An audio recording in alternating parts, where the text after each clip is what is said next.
Hola a todos, mi nombre es Yurilis Fuentes Silva, soy médico reumatólogo de Venezuela y como parte del programa que ha preparado la Sociedad Venezolana de Reumatología en este mes de las enfermedades reumáticas en Venezuela, el mes de marzo, estaremos enfocados en la autogestión. Y hemos preparado para ustedes cuatro módulos que van a ser presentados en semanas subsecuentes para poder enseñarles cómo debe llevarse la consulta de reumatología, cómo se lleva el control en una consulta de reumatología y cómo poder llegar al éxito tanto médicos como pacientes juntos durante ese proceso. El tema que nos va a ocupar el día de hoy en el primer módulo va a estar enfocado en cómo debe ser el tratamiento para mi condición reumática. Antes de entrar en esta materia, vamos a hablar un poco de cuáles son las enfermedades reumáticas que tenemos en Venezuela o las más frecuentes. Según el Centro Nacional de Enfermedades Reumáticas, en el registro en el año entre el año 95 y el año 2009, las enfermedades más frecuentes que se atendían en la consulta de reumatología eran artritis reumatoide con un 20%, osteoartritis con un 19%, los reumatismos de partes blandas en 17% y lupus eritematoso sistémico en 6,3%.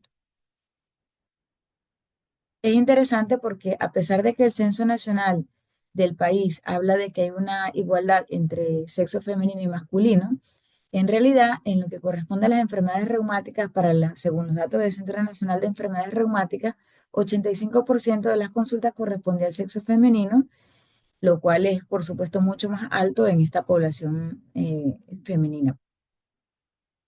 Esto mismo pues se observa en el registro que llevo en las consultas en una región del país, que es Ciudad Bolívar.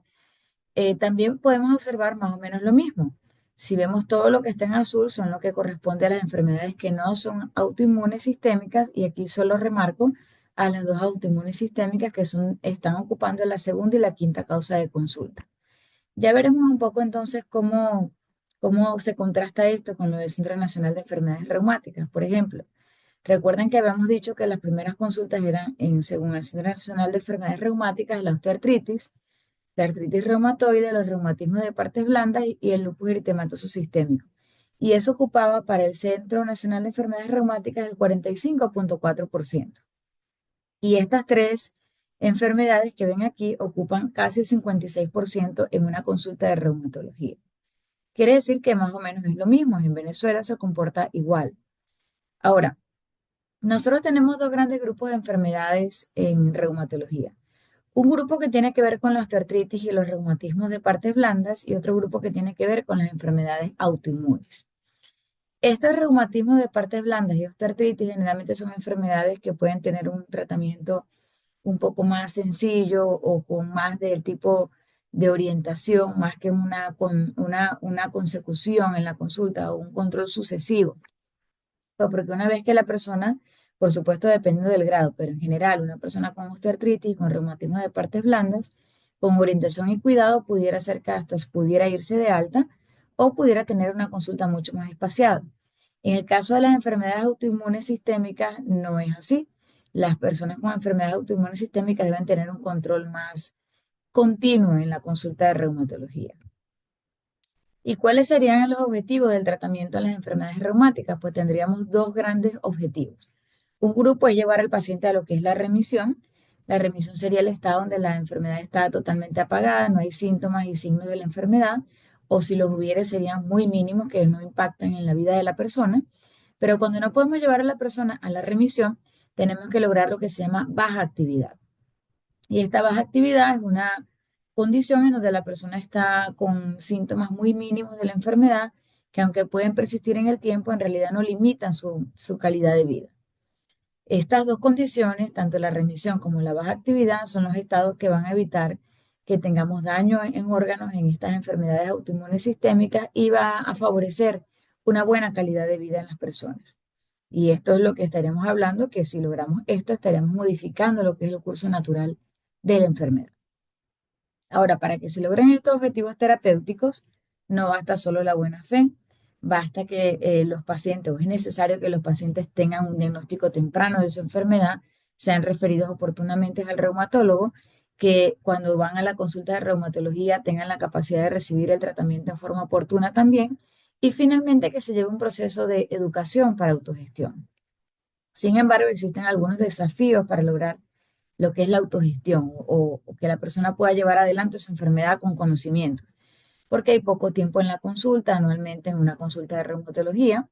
Hay pocos reumatólogos en Latinoamérica, hay pocos programas educativos y además para colmo, pues la enfermedad es diferente en cada persona, con lo cual las personas no pueden compararse entre sí o hacer comparaciones que le ayuden a sobrellevar su condición.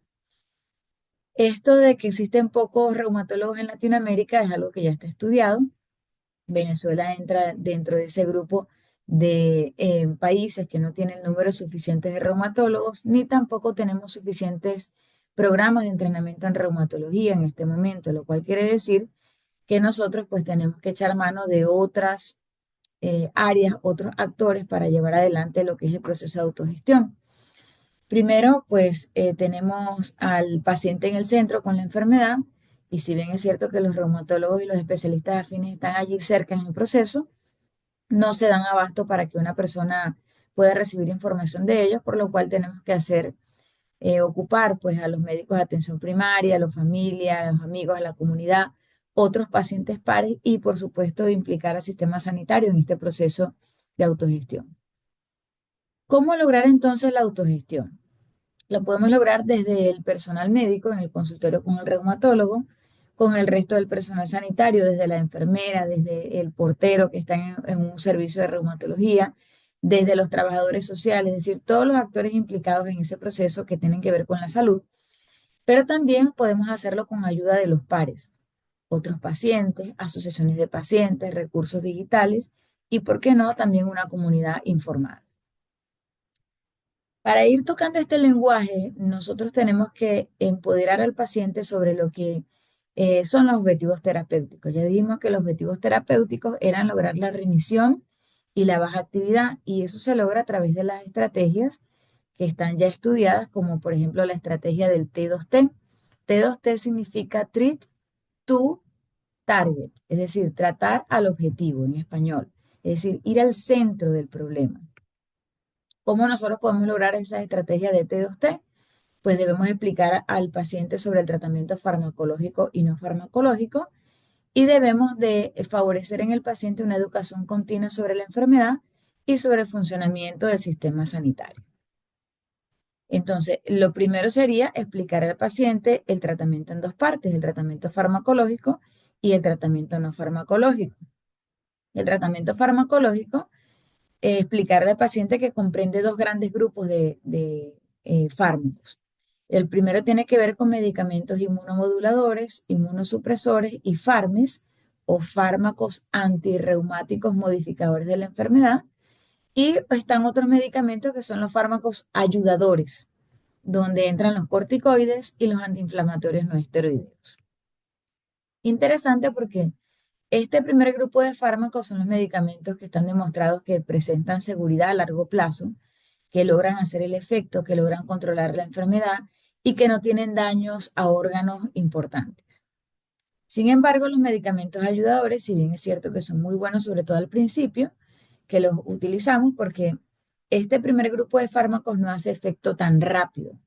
Y entonces necesitamos echar mano de otro grupo de medicamentos, como son los corticoides y los AINES, para ayudarnos a hacer el trabajo inmediato, mientras los farmes, los inmunosupresores y los inmunomoduladores, en un periodo que puede ir de 4 a 8 semanas, comienzan a hacer su efecto. Pero los corticoides y los AINES son medicamentos que son dañinos a largo plazo, en especial los corticoides. Por eso hay una premisa de que deben ser utilizados a la dosis más baja posible por el menor tiempo posible y si se puede retirarlos. Igual los antiinflamatorios no esteroideos, aunque no solemos usarlos por tanto tiempo, muchas veces es frecuente que los pacientes se automediquen y estos medicamentos pueden ocasionar también efectos adversos que son de preocupación, sobre todo en la esfera gastrointestinal como hemorragias digestivas o también en la esfera renal como falla renal que pudiera llevar a una persona a tratamiento de diálisis. Ok, hasta aquí dejamos este primer módulo y los espero la semana siguiente para el próximo módulo en donde vamos a estar hablando en donde vamos a estar conversando sobre un poco más de los cambios en el estilo de vida y el tratamiento no farmacológico.